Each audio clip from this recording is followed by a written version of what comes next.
but it's Mhm. going fine. Okay. Are you guys getting ready to start finals and all that good stuff right about now? Well, we are not quite there, but we're starting to get in final papers and projects and all that kind of thing. And then I don't know where the time goes, but it just seems like there's always meetings and we're doing some work with a newsletter and different things like that. So it just is, I guess it's just what work is. Yeah. Yeah. April's kind of an interesting time because I know there's a lot of like nursing conferences, and of course those always come right around Yeah. student final exams. So there's a lot going on for you guys around this time of year. Yes, there is.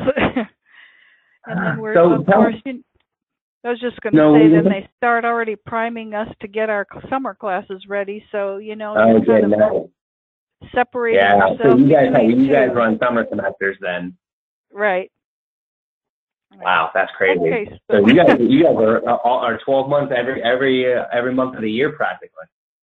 Now, some of us are not actually full time, but we're asked if we'll teach in the summer, and I'm going to do a couple of courses this summer. So it's an 8-week summer session, and we have a couple of weeks between graduation and the start of the summer session, and a couple of weeks between the end of the summer session and the start of fall. So, yeah, it feels very full time. Yeah. Yeah, that's crazy. Well, God bless you guys for doing that. I can imagine that maybe that wasn't the top of your list, but I can imagine it's fun too. You probably get smaller classes, I would imagine, in the summer. Usually they're a little smaller in the summer, and so you get a little more time, I think. Even though we're online, we have time to communicate either email or phone with the students a little bit more, and I kind of enjoy that. Okay. You said you're online. Now, do you work primarily with the RN to BSN program then? Yes. However, Okay. my boss was kind of interested in what you have to offer here too. She, of course, is in the MSN portion of it, and so we just wanted to see what you had and what there is that might be usable in either one, or whether it's directed at more at a BSN or an MSN level. So that's what we're kind of interested in finding out. Okay. Yeah, and is she on the call today with us as well? She's not. She's got a ton of things and meetings going on today. She was going to try to, but she just can't. So I told her I'd take some good notes and see if we can't give her some information. Okay. Wonderful. Now, I know you had originally booked this to see the mental health piece. Is that right? Yes. Okay, wonderful. Now, tell me a little bit about the mental health piece and how that's kind of taught in the RN to BSN program. Well, it's more or less, it's not so much that we have a whole, what should I say, class or segment on that. It just is part of what is runs throughout the various classes. Maybe a little more in our when we're working in the areas of leadership and doing some of our community and that sort of thing. But mental health has been such a big topic of discussion with all of the kinds of crazy things going on out in the world. We were just wondering if there's ways we can adapt and put portions of it in several classes rather than maybe just doing one single class. So we just need to kind of check it out. Yeah.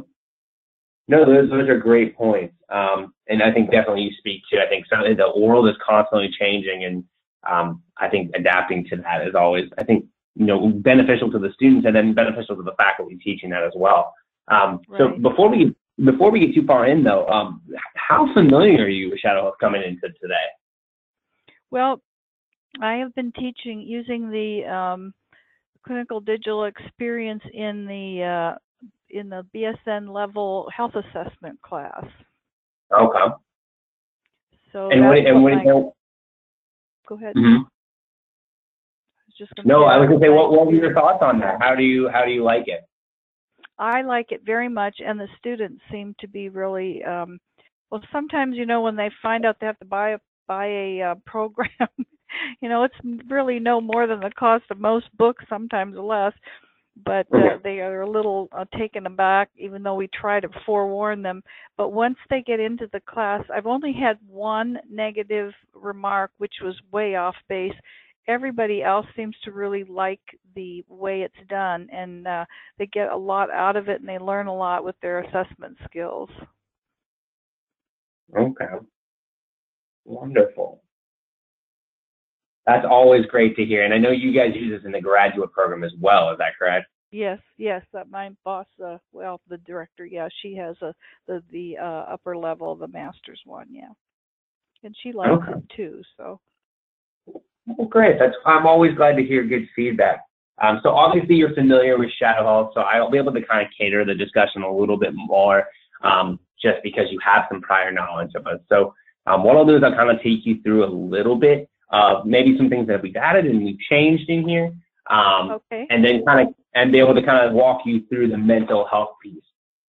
So Great. obviously I'll kind of like I said, I'll kind of walk you through everything. But if you have any questions at any time, feel free to stop me.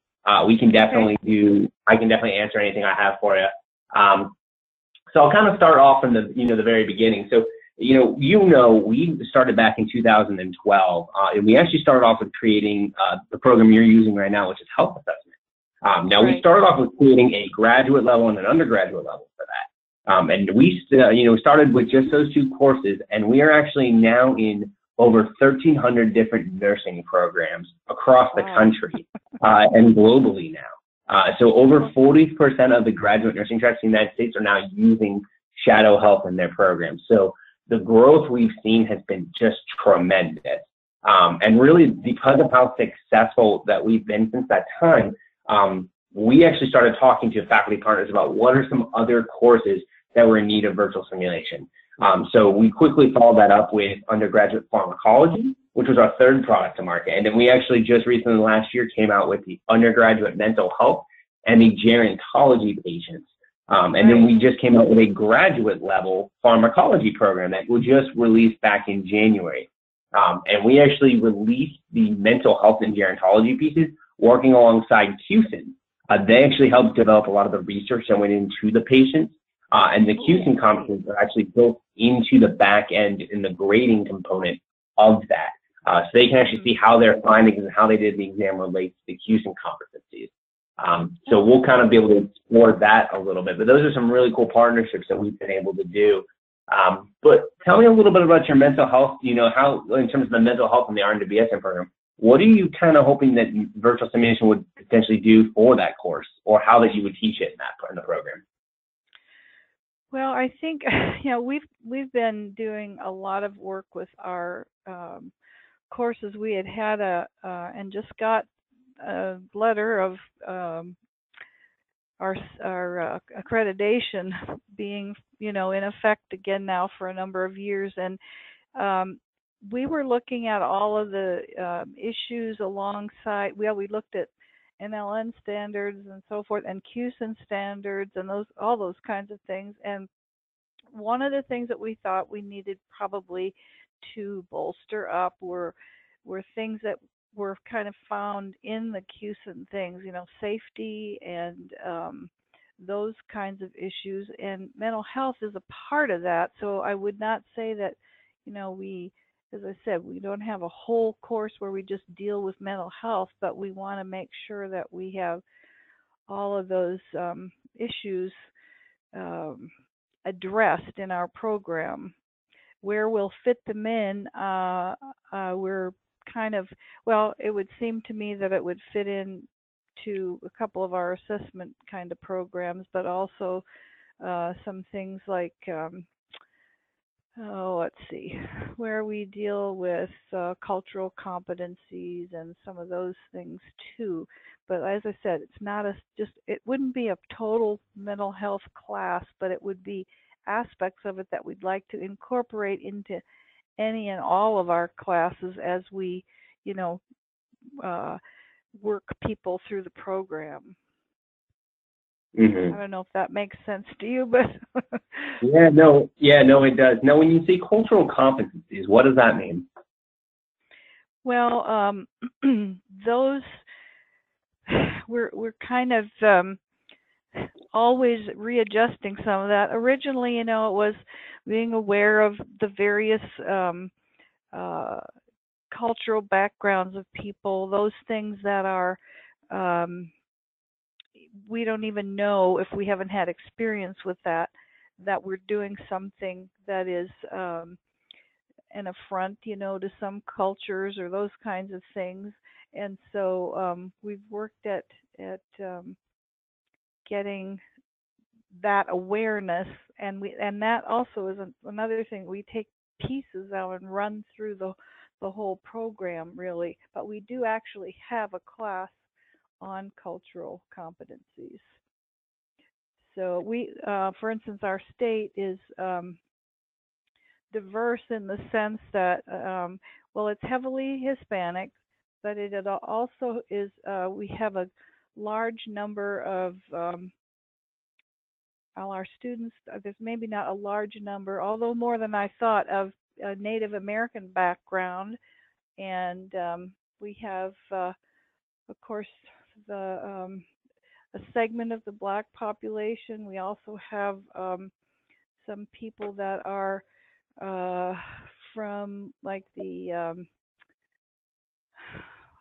like the American Samoas and so forth. So anyway, we wanted to incorporate and be sure that as we are looking at those populations that are not only in maybe our nursing program, but that we are serving within our state, we want to be sure we're addressing those things. No, that's great, and that definitely gives me a kind of a good idea of how you're trying to work that into the program as well. So that's what I'll kind of be able to share with you as we go through the mental health. One of the really nice things about shadow health, but mental health as well, is that they're going to encounter a variety of patients with different ethnicities, genders, and lifespans. So they're going to have some nice opportunities as they go through those modules. So I'll kind of introduce you with those as we go. But I'll kind of talk a little bit, and a lot of these are going to be familiar to you, but really as we go through these different needs. So really when we were developing simulation, what we kept hearing from faculty was being able to have a way to measure a student's ability to critically think and clinically reason. That was kind of the driving force behind where shadow health came from and what was the need that was most compelling. So figuring out the why of students were doing what they were doing.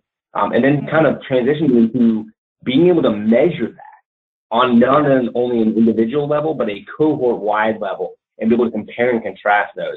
And then finally, the one we've seen most recently, clinical hour replacement. State boards have become a lot more, have started working a lot more with being able to replace traditional clinical hours with virtual simulation. Some states have up to 50%, but pretty much all the states that I work with now have some sort, even the ones that were, as recently as last year, a year before that, were against that, have started changing their tune, because clinical sites are just becoming more, or there's less and less of them. And that's something that we hear from a lot of people. To place students sometimes, yes. Yeah, is that something you struggle with as well? Yes, we do, because we have kind of limited, well, we're kind of out in a not real populated area, though we have a university here.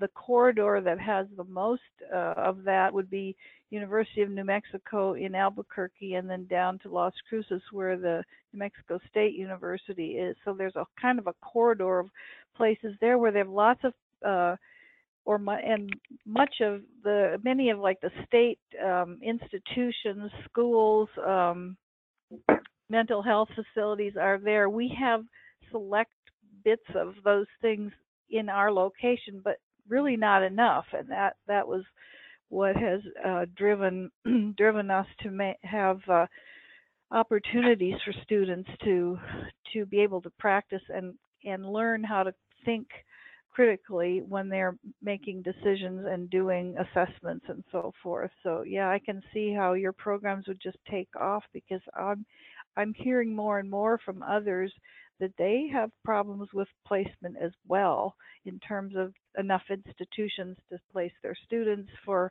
their clinical hours and so forth. Mm-hmm.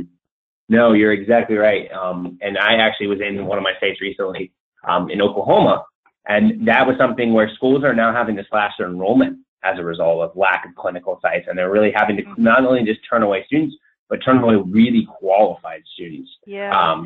And having to cut their enrollment, and that those students are now leaving their state and going to other schools in other states and not coming back to the Oklahoma area. Right. So obviously that's something. What'd you say? I was going to say, like, the states all have such a need, even, well, probably more so the more rural areas. For instance, Oklahoma and New Mexico and so forth, we have a desperate need for nurses, and we have to bring them in from other places because we can't provide, enough of them through our programs that we have here. No, you're exactly right. And that's something, like I said, that I know that it impacted them. And I'm sure it sounds like it's impacting you guys as well. And that kind of transitions to what do the students need. And it's very similar to what the faculty need. But really it comes back to having a safe environment to practice caring for patients. And not even just being able to practice, but make mistakes, to not do the things they need to do sometimes because they're new and they're students and they're learning. Focusing, working through their communication skills, talking through organizing their interview, then going through those physical assessment pieces, documentation piece, getting that experience with an EHR. And then turning that into thinking critically about what they're saying and what they're doing with their patients.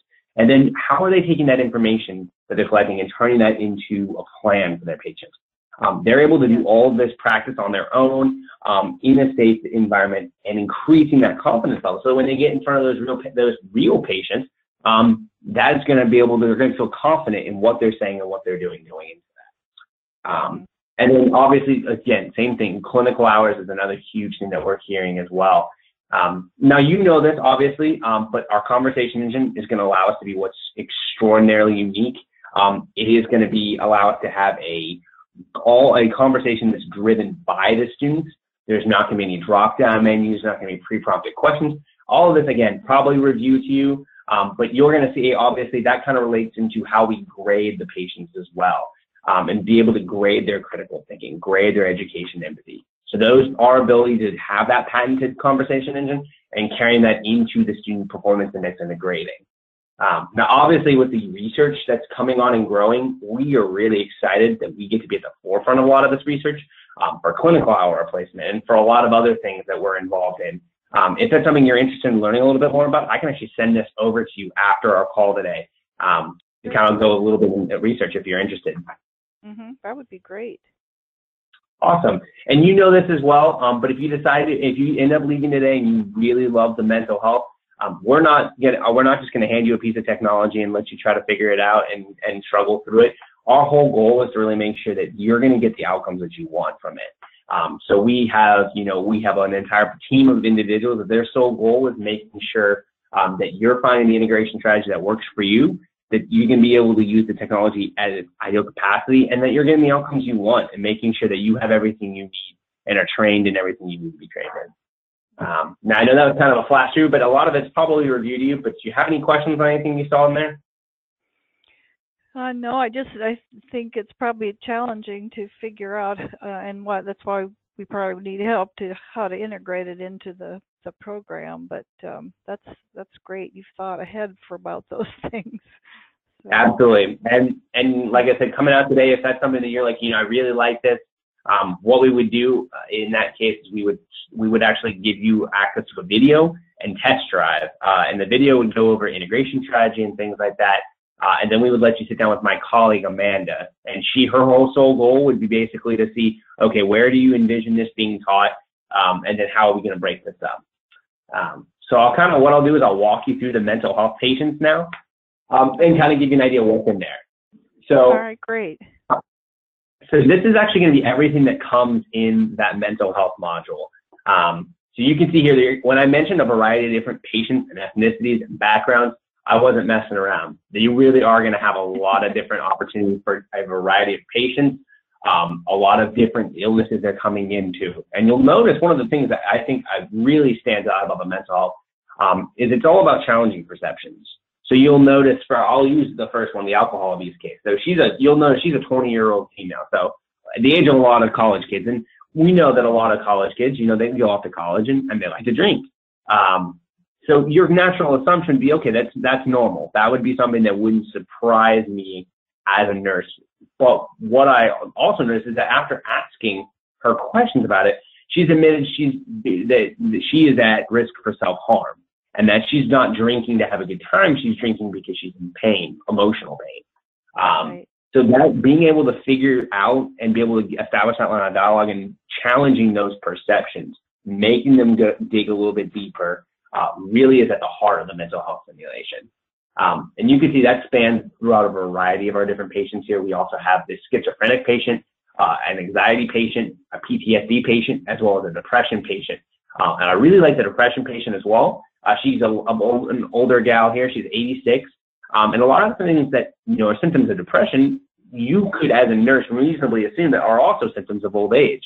Right. But again, through a line of questioning, you are kind of able to establish. So she, are able to establish that this isn't normal for her. This is not her routine. And by being able to uncover that, you're able to change the diagnosis. And again, challenging those perceptions of the initial assumption you would get when they walked into the clinic. But looking at this list, how would this potentially, how could you see this working in your course? Is this something that you guys cover or spend any time with?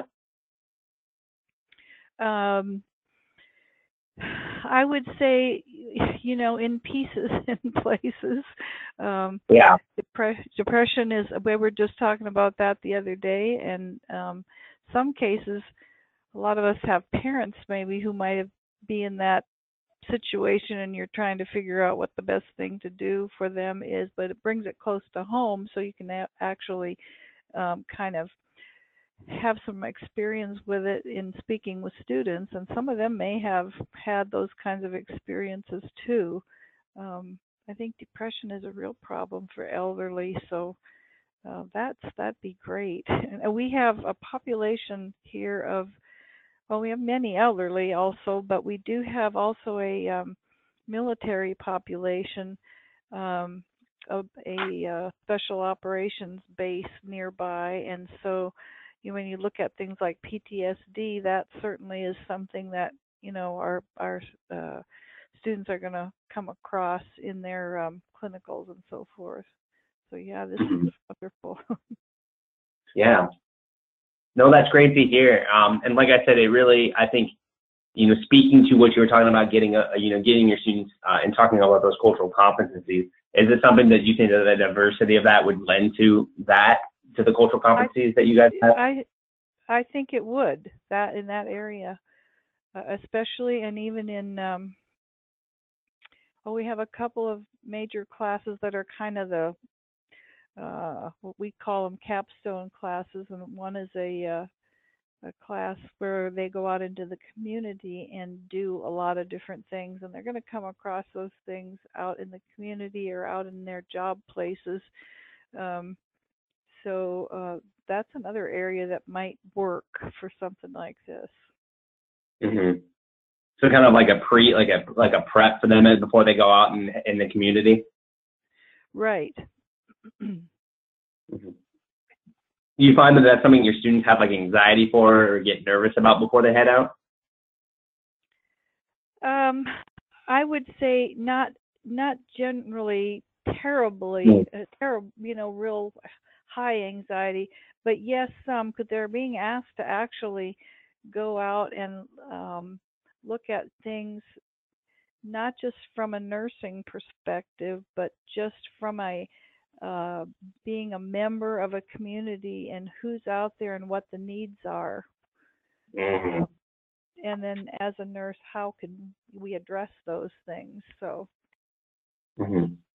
yeah, and they're usually because they've been nurses for a while, when they're in our program, the RN to BSN, they've been nurses for a while. Many of them have had some experience with things, and they're really ready to learn other ways and strategies and skills to address some of those problems. Yeah. No, you're bringing up some great points. And I definitely think you'll kind of get an idea too, some of the things we're talking about as we go through the simulation as well. And one thing I did want to highlight before I exited out here is that our partnership with the Houston Institute. You can notice that in here, and it's going to be infusing those Houston competencies into the digital clinical experience. So now each one of these assignments is also going to have a mental status assessment. They're going to have an emphasis on that therapeutic communication, and then there's also going to be that assessment of clinical reasoning and critical thinking skills. All that's going to be graded with that student performance index. Some really cool opportunities in there. But before I went off onto the patient opportunity, did you have any questions on anything in here?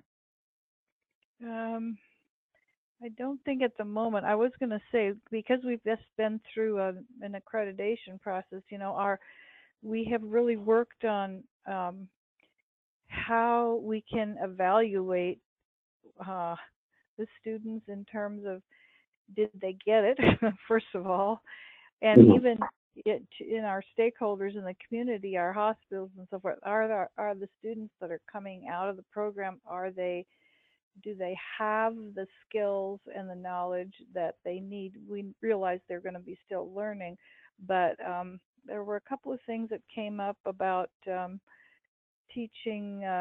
We need a little more with, kind of, I don't know if it's quite IT stuff, but working with that sort of thing. And then the safety issues. When we looked through the program and all that, we realized that there were holes in things that we needed to address. So this CUSIN and then the assessments you talked about, I think, are just exactly what we probably need to help us evaluate how we're doing as a program, how the students are doing, and you know, what we need to do to enhance their education. So this looks great. Wonderful. Well, I will definitely take you through. That's great to hear. And I'll definitely take you through and kind of be able to highlight some of those. So what I'll do now is I'm going to transition over to our anxiety patient. So here it brings us in here. And I'll kind of get you oriented with everything you're seeing. So in this particular center, we're actually meeting with John Larson. Now, he is a 48-year-old man who came into the ER at 6 a.m. this morning and with chest pressure, complaining of shortness of breath and rapid heartbeat. So the physician has actually determined that the underlying cause is likely anxiety or a panic attack. And they were able to rule out any acute cardiovascular issues. So here we're actually going to be assuming the role of an ED nurse to assess his psychological and his psychological condition and creating a plan for that this patient here, and then being able to engage in that therapeutic communication. So I'll kind of go in through this, and you can see obviously it lays out the scenario and then the role and the expectations for the students, and then talks a little bit about what goes into that. And safety education. And then you can see here it also has the piece on, and I'll mute Diana just for the sake of time, but I'll kind of, Diana's able to walk you through the quality and the safety measures. And it does let you know when you finish your assignment, you will be provided detailed feedback on how your performance in the simulation demonstrated the knowledge, skills, and attitudes necessary to improve the quality and the safety of your work as a nurse. This feedback was developed by the Houston Institute, and these are going to be listed in the results page. They're not going to be scored, but you are going to be able to see how your students were able to apply the Houston Institute principles into the simulation, and then you're able to see how they were able to do with that. I'm not sure if that would be something that kind of answers that question about learning a little bit more about that safety piece. Yes, I think it does. Okay, wonderful. Well, I'll kind of take you through here. I'm obviously giving you passing by the social context and things like that. So I'll open up the exam here. And this is John Larson. So I'm going to obviously, it'll let us know we've washed our hands, performed the necessary safety and privacy checks, and we're now ready to assess the patient. So I'm going to kind of be able to do a couple things on the screen here. So I'll click on here and I'll be able to greet the patient. So it's letting me know this microphone has been built in and I can speak to the patient directly. Okay. Hello, John. I'm Matthew and I'm going to be your nurse today. And I'll unmute John now. All right, wonderful. And then we can ask him, what brings you to the ER? I came in here early this morning feeling like I was being smothered, like I might be having a heart attack or something was going on with my blood pressure. It was this sort of pressure in my chest. I guess the docs are chalking it up to panic, but it felt pretty damn real to me. Okay. So a couple of things going on here. Now, you obviously, since you have experience in shadow health, does this screen and everything look familiar to you? Yes, yes. Okay, wonderful. Now, one thing I will highlight, so obviously you'll notice the no drop-down menu. That will be consistent in any of our simulations. And that is what allows us to measure that critical thinking and that clinical reasoning component. The second thing I will draw your attention to, and this is actually new, so you may be aware of this, you may not be. Do you utilize this interview guide in your health assessment course at all? We have it in there. I can't say I've actually utilized it a great deal. It's available to the students. Okay. Wonderful. So yeah, that's good to know. So you know what this would do though, correct? I think so. Yeah. Okay, wonderful. So I will give you a kind of a context. So the interview guide does kind of provide like a roadmap for that subjective data collection. So as I'm going through it, I'm trying to figure out what questions to ask. If you have a novice nursing student, for example, now I know in the RN to BSN program, they come in already being nurses. So this isn't likely as big of an issue, but there are some RN to BSN programs that is an issue. And this is something they struggle with. So this actually provides you a nice little roadmap that you can ask these questions and check those off as you go here. So some really nice opportunities here for you as you're going through to be able to do that. So and then obviously as we pull up here, so that's our interview guide, and that is optional. You can keep that on, you can turn it off. So that's obviously a nice option for you here. Now, what I'm going to do now is I'm going to transition. I'm going to have John sit back here, and you'll notice this is something else here. We can have him kind of relax here. And then you know from being experienced in shadow health, you have the opportunity to educate and empathize with the patient as well. And that's really important, especially in the mental health module. So you notice these three tabs down here. I can click on empathize here and just tell John, I'm sorry to hear that you were in pain. I'm going to do what I can to help you out. Mm-hmm. Hey, thanks. So that was just an example, obviously. But I'm sorry to hear that. I was sorry to hear that. I expressed empathy. And then on the back end, you as a faculty, you're able to see that in action. So really nice opportunity that you're able to see your student express that, be able to express that. Now we can kind of go through his vitals. I kind of orient you to the exam side here. So obviously we're going to be able to orient into his vitals here. Awesome. And then we're able to kind of notate that here. So we're able to go to the vitals. You can see here. You're going to be able to do his blood pressure, which you can notate this all as you're going through. So you're going to see his blood pressure, which we're able to see is hypertensive. And then as you're going through all of this, you can see, we're going to see heart rate is normal, respiratory rate is normal, and then we're able to see the bottom here, oxygen is normal. So we can notate that all as we're going through these physical findings. Now we can ask him, he can't say, when we go back to the question, he said he had a smothering sensation. So we can ask him, when did the smothering sensation start?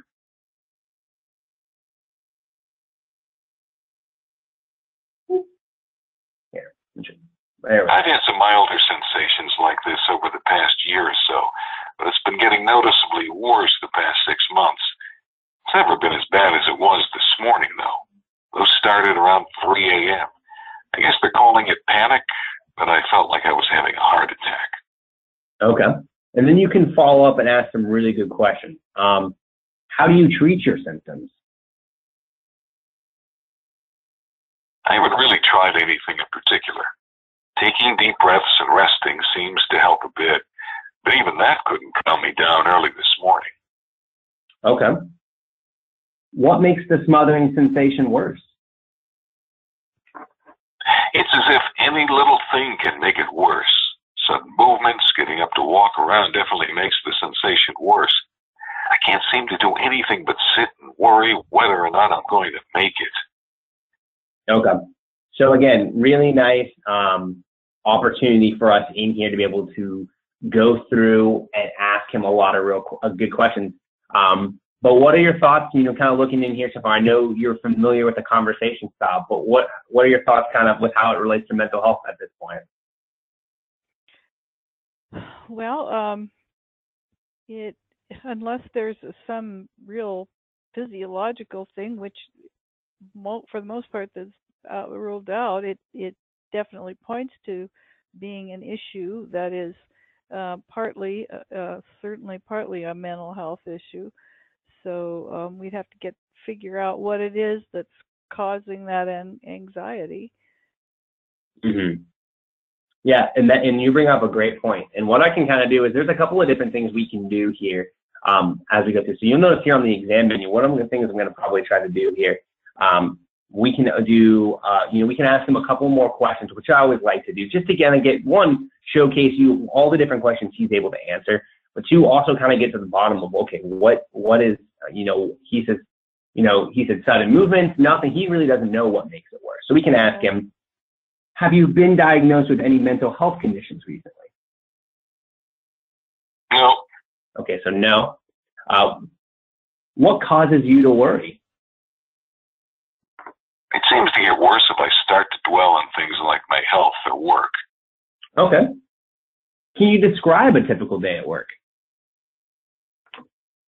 Well, I'm a postal clerk. Most of my day is helping folks address a package correctly, selling stamps and retrieving packages for customers from the back if they missed home delivery. It can be annoying sometimes if the customers are on edge or if it's a particularly busy day, but I wouldn't call it stressful. There is always this looming threat of postal service cuts, though. I guess I've been thinking about that a lot recently. As I get older, it doesn't seem like I have much to fall back on. Okay. So that's a really good uncovering and kind of provides a nice look into, okay, so he's had a stressful time at work, even though he wouldn't consider his job stressful. Just in the course of the conversation, he revealed that there's potential cutbacks, and he's feeling the stress of that.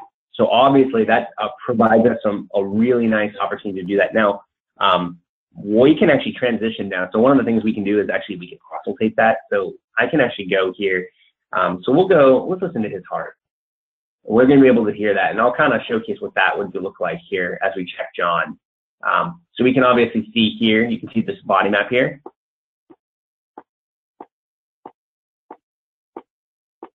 So you can actually, are you able to, I know that is faint, are you able to hear that all right? Yes, I am. Okay, perfect. So obviously we can check here, and then we can go through the different areas. So we're able to go through and hear all the different sounds he has here. Mm-hmm. And then we can notate this here on the right-hand side, obviously. So we were able to hear that. We were able to hear the S1 and the S2 here. Mm-hmm. We didn't hear any extra sounds. No. And then we can transition. What I'll do is I'll also take you through the breath sounds as well. Because this is all stuff we would want to check if he's coming in complaining of the anxiety attack and a racing pulse. So we'll do here and click on his breath sounds and be able to kind of see what that sounds like as well, and be able to listen for that too, because that's going to be another key part as well. So we can also take these areas, kind of transition through these different areas here.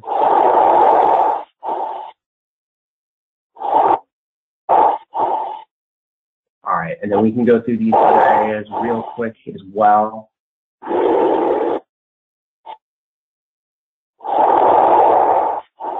Okay, so I'm hearing all areas, and I'm not hearing the so let me go ahead and transition back here. So what we can do now is we actually have a really nice opportunity to educate John. So we can actually click on the Educate tab here and just tell him, many of the symptoms you're experiencing, like heart pounding and shortness of breath, are common symptoms of anxiety. Your heart and breath sounds are normal, so that is a really good sign. Should provide him with some sense of feeling better. Okay. You what? I was just going to say, just hearing that the heart sounds and the breath sounds, are normal, that should help to, allay some of the anxiety, perhaps. Yeah, no, you're bringing up a great point. And that's a really nice opportunity for the student here and for you on the back end to see they took this opportunity to educate John about the importance of doing that. And they took those attitudes. Now, the other thing I wanted to highlight here as well is the mental status exam and kind of be able to showcase what that looks like too. So as we go through here, what I'll do is you'll be able to look at a couple of different things. So what I'll do is I'm going to highlight attitude. So observe the patient's attitude towards yourself and other healthcare staff. Is the patient cooperative or resistant, engaging or withdrawn, open or guarded, relaxed or irritable? As examples, irritable may be observed in anxious patients, while patients with psychosis may be presented as guarded. Okay, so this is a nice chance for us to kind of know how is he treating to us. So, you know, he's been a little snarky, but nothing unusual. We can ask some good questions to uncover that. And as you're asking questions going through, he's been fairly cooperative in terms of that. Yes. Yep. So we can ask him just a couple of questions. You know, how do you cope with your anxiety? Well, I try to get my mind off the things that are stressing me. I'll try to read or go out with friends. But lately, that's been harder and harder. It seems a bit out of control. Okay. Would you say that you have a support system? I wouldn't say I have much of a support system. My mom is still alive, but she has her own stuff to deal with. My pals are reliable for a ride somewhere and some laughs, but mostly I support myself. Okay. So just off of this attitude, obviously, we were able to establish, you know, he's not being hostile. He's not being, you know, he's being very cooperative. He's being very forthcoming with his answers. So we would be able to judge, okay, his attitude is fine, but we also uncovered here that he doesn't have much of a support system. Again, no. What were you going to say? I just said, no, he doesn't. I'm probably feeling alone. Mm-hmm. And so this is a nice chance for us to be able to kind of go and say, hey, I want to educate you. I have the opportunity to educate you about being able to kind of talk to you a little bit about the importance of having that. So we can actually take this opportunity and say, I'm sorry to feel that you don't have like a support system. We have resources at this hospital that can actually help you connect with a support group in your community. Sure, I understand. Wonderful. So then we're able to kind of see, you can see it wasn't able to get my whole sentence there because I clicked off early. But your students, by being able to do that, you could show that they took those opportunities to do that. Right. So then the other thing I want to do is I want to be able to judge his motor activity. So I can observe the patient's posture, his eye contact, his facial expressions, and his gestures. So you can look for the presence of involuntary movements, such as tics or tremors, and assess the level of psychomotor activity. So we can see agitation. So these are some nice chances for the students to be able to go through here. We can also look at things like his speech. So observe the form of the patient's speech, its rate, its volume, its quantity, and its fluidity. So again, we've had some opportunities to see his speech, and I would say as a nurse, I haven't noticed anything in there that would make me think that his speech, there's anything abnormal in that. It's not slow or slurred. So you would have a nice opportunity to have your students be critically thinking about what are they hearing in here and really being able to judge that for yourself. Do you think that's something that your students could potentially value from having that opportunity? Yes, I do. Mm-hmm. Well, in what ways do you think they would get value from that? Well, first of all, they'll be learning to ask the right questions, to talk more with the patient and find out and uncover what the problem is. So far, the only thing, my students, I think, would recognize that he doesn't have much of a support system if, they followed this kind of pattern of asking questions. But then, you're eliminating a speech disorder and or maybe a neurological problem. So, they'll be discerning, maybe eliminating some things and then just getting down to where the basic problem lies, and it's something he may not even be aware of. but the students will be able to, I think, determine this. At least this process will help them to do that. Okay. Perfect. No, that's great feedback, and I'm definitely glad to hear that. So one of the things I'll kind of walk you through too is kind of one thing I also like to showcase is kind of looking at that cognition piece. So this is actually a really nice in terms of interactive. So we can actually do what I'll do is I'll start with here. So the common test used to assess his ability in terms of chalk drawing test, or the copying of interlocking shapes. So we can assess the patient's vascular ability by observing their attempts to copy two interlocking shapes. So I can actually tell him, copy the shapes exactly as you see them. Copy the shapes exactly as you see them. Not much of an artist, but I'll give it a shot. So the patient's drawing is considered correct if all 10 angles are present and 2 of the angles are overlapping or intersect. Otherwise, the drawing is considered incorrect and may indicate impairment. So this is a nice another opportunity where the simulation isn't going to tell you that they're incorrect, but it does provide you with the student with the opportunity to see it and then make that judgment call themselves. So this looks to me like it would be correct, and hopefully the student would recognize that as well. Right. But again, another really nice opportunity for them to be able to go through and access that and engage in that critical thinking component. And what I'll do is I'll also kind of showcase one more. So we can say abstract thinking is an indicator of cognitive maturity. In adults, the ability to find connections may be a sign of cerebral lesion, brain injury, developmental delay, or an intellectual disability. So a question we can ask him on, how are apples and oranges alike? Both fruits. How are a lake and an ocean alike? They're both bodies of water. This is easy. How are a trumpet and a flute alike? They're both wind instruments, I believe. Okay. So again, we were able to kind of go through his abstract reasoning here and be able to judge and say, okay, and be able to determine his abstract reasoning is intact. So nothing presenting there that would lead us to be concerned. Right. But that, and I know that was kind of a quick highlight of everything. But was there anything else you wanted to see, or what were your thoughts on everything in there? Well, I'm impressed. I just, these are things that you may or not be able to do with an actual patient based on, now this patient is very cooperative, so that's helpful, but but that opens up areas of looking into all these things like abstract reasoning, memory, visual spatial ability. I mean, those are things sometimes students might go in and not think about right off the bat. So this is something that will bring those areas to mind and give them some practice at finding the right questions to ask to determine, what his status really is. I like what I'm seeing a lot. Well, that's wonderful. What do you think? One or two of the things you like the most, you think? Oh, let's see. Well, I just like that there's such a good ability to have the interchange with the patient himself.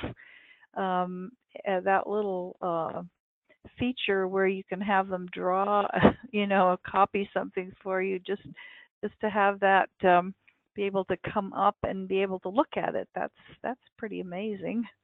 And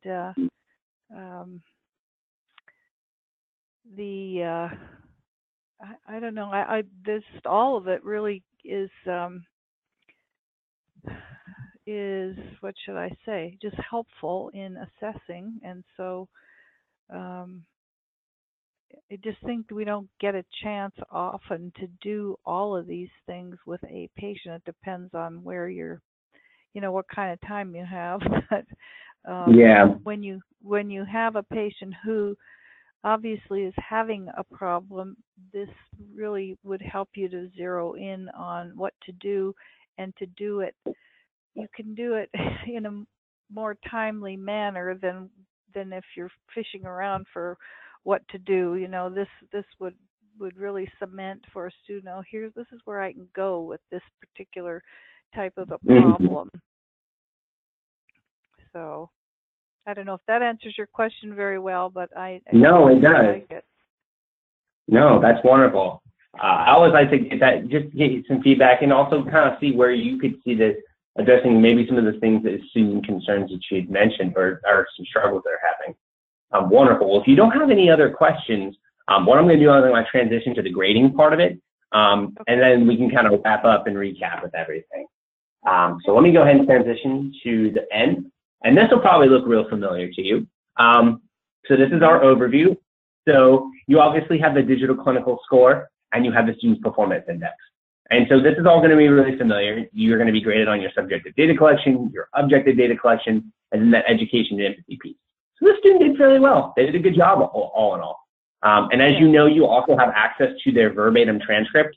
So you can actually break this up. You can look at all their lines of dialogue. You can look at their interview questions. You can look at their statements. You can look at their exam actions.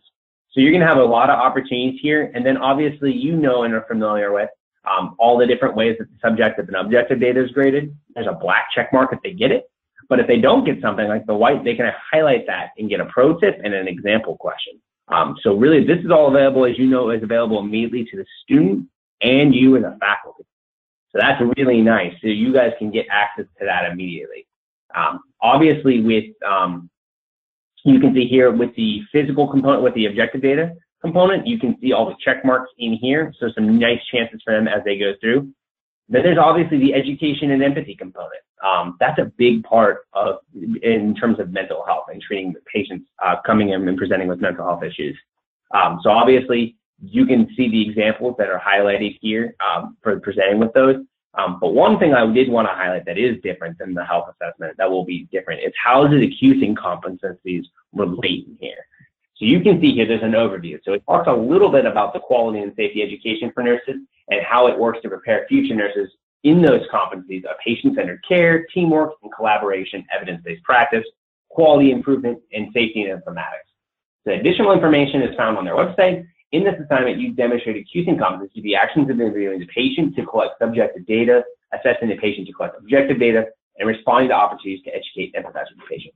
So we can use these tabs above to view the QSing competencies and how they were demonstrated. So this is unscored, but this is providing them the opportunity to give those knowledge, those skills, and those attitudes they demonstrated, that how that contributed to that quality and safety care. So we click on that, and we can see as we go through here, you're able to see how the knowledge, skills, and attitudes did that. So you can actually see here, it provides them some information in terms of what they were able to uncover and how that relates into.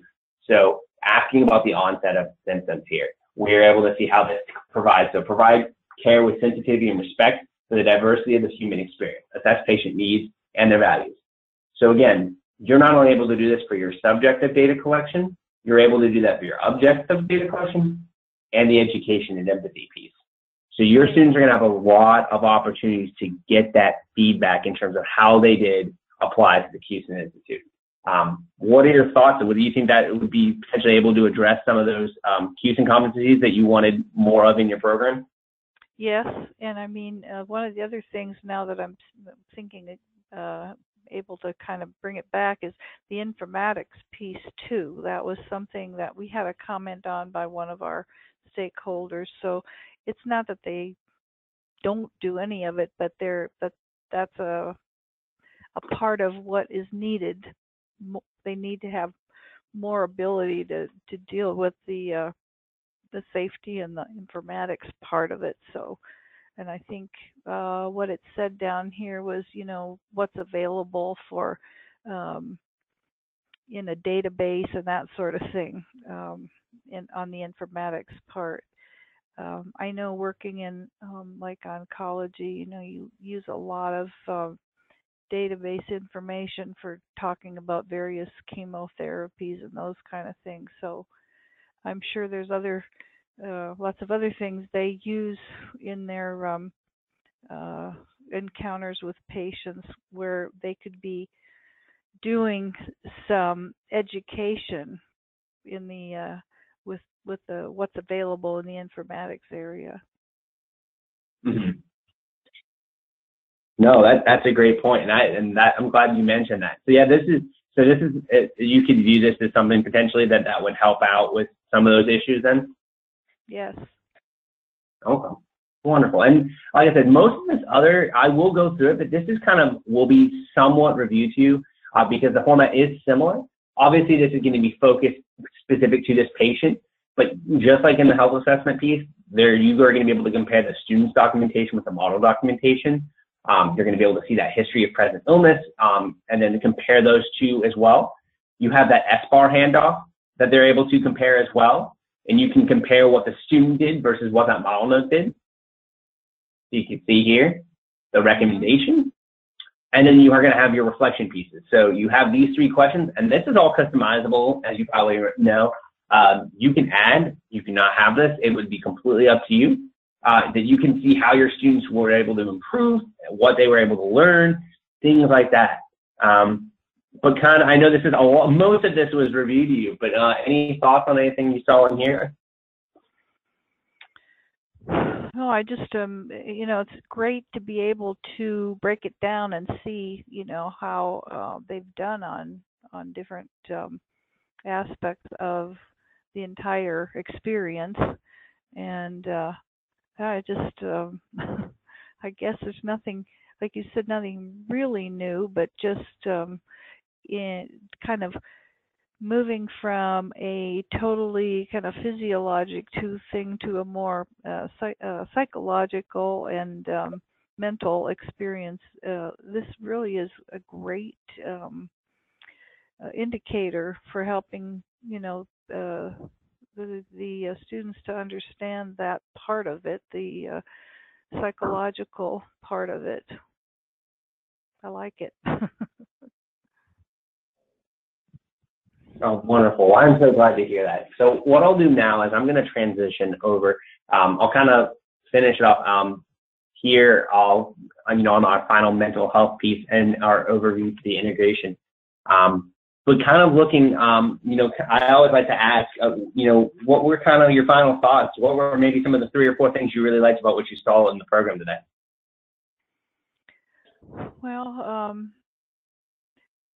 I just like, first of all, of course, just the interaction with the patient, which is important, but the way that you can pull out different pieces of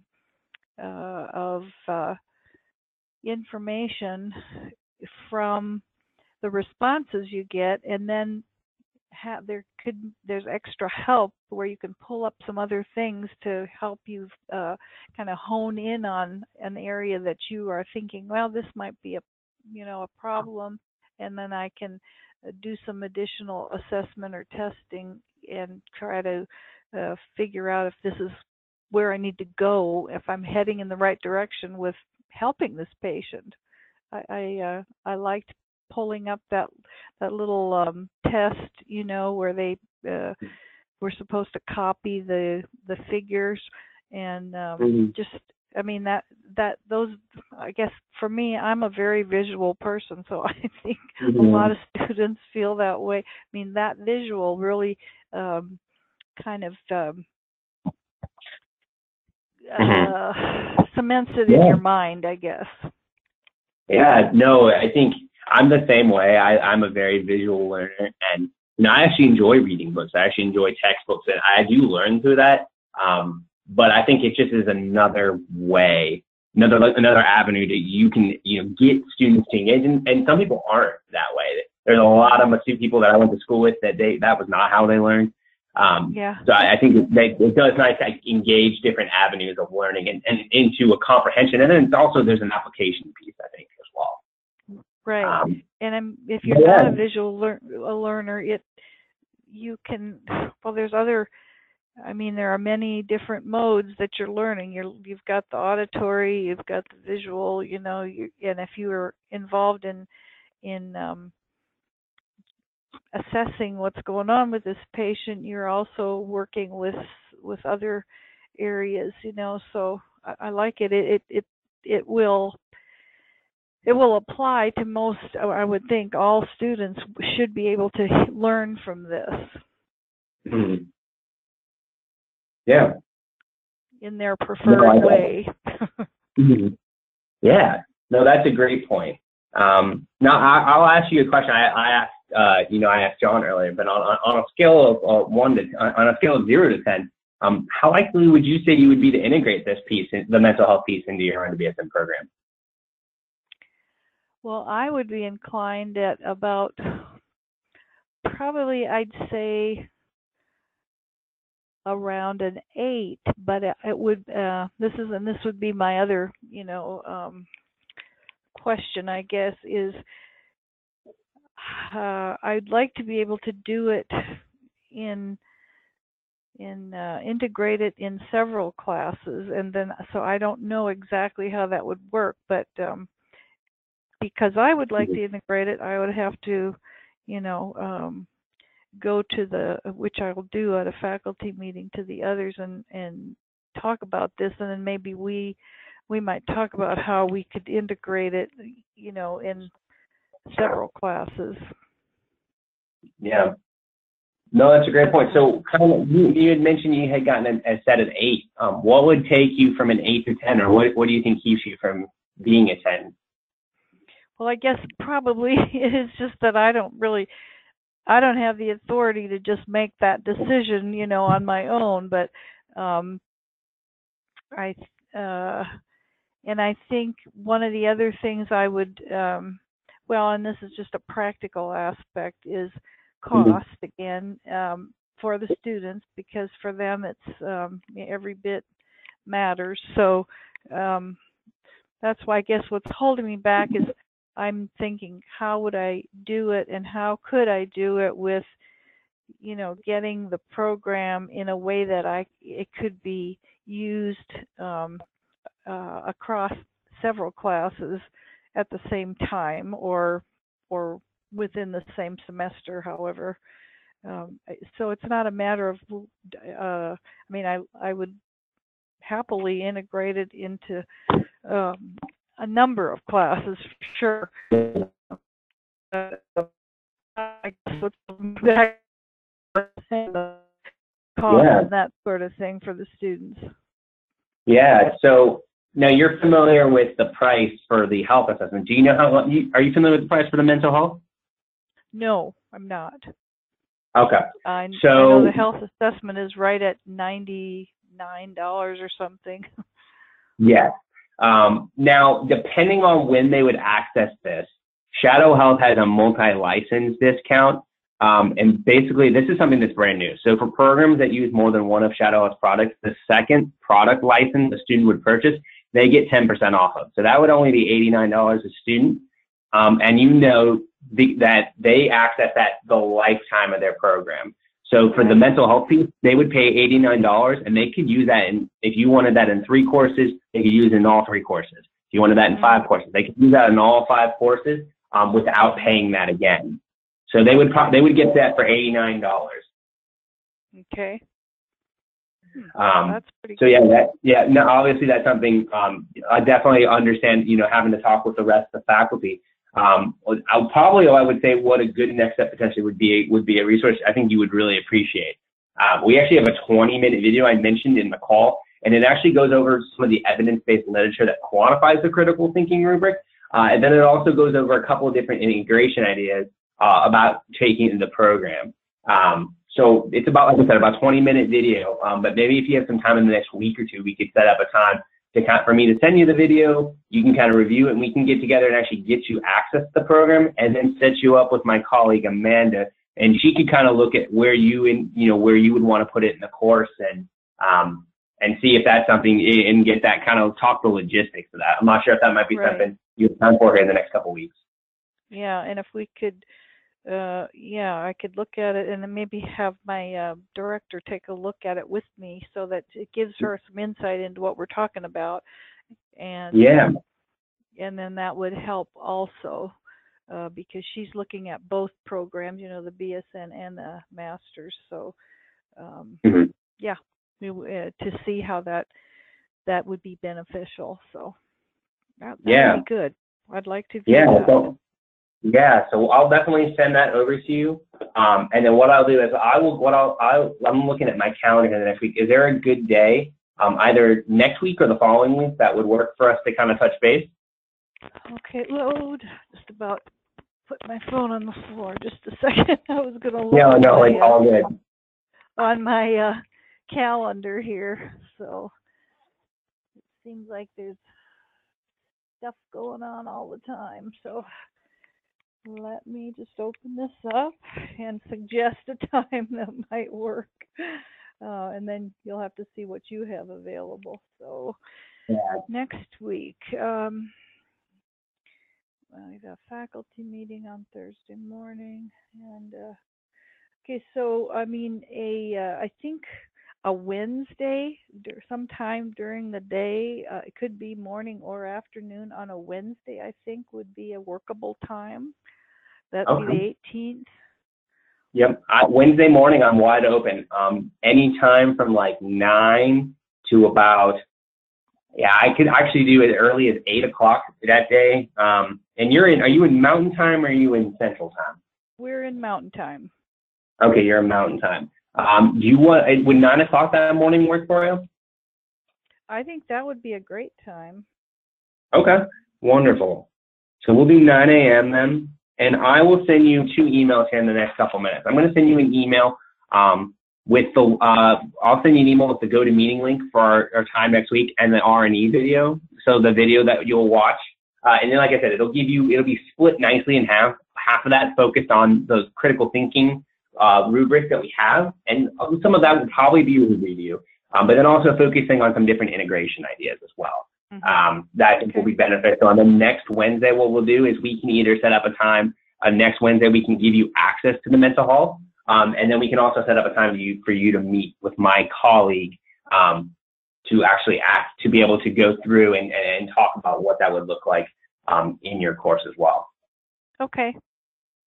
All right, wonderful. So I'll send that to you, and then what I'll do as well is I'll send you I'll send you the learning objectives if that would be helpful, as well as the mental health. We actually have mapped all the learning objectives for mental health. I can actually send that to you if that would be helpful.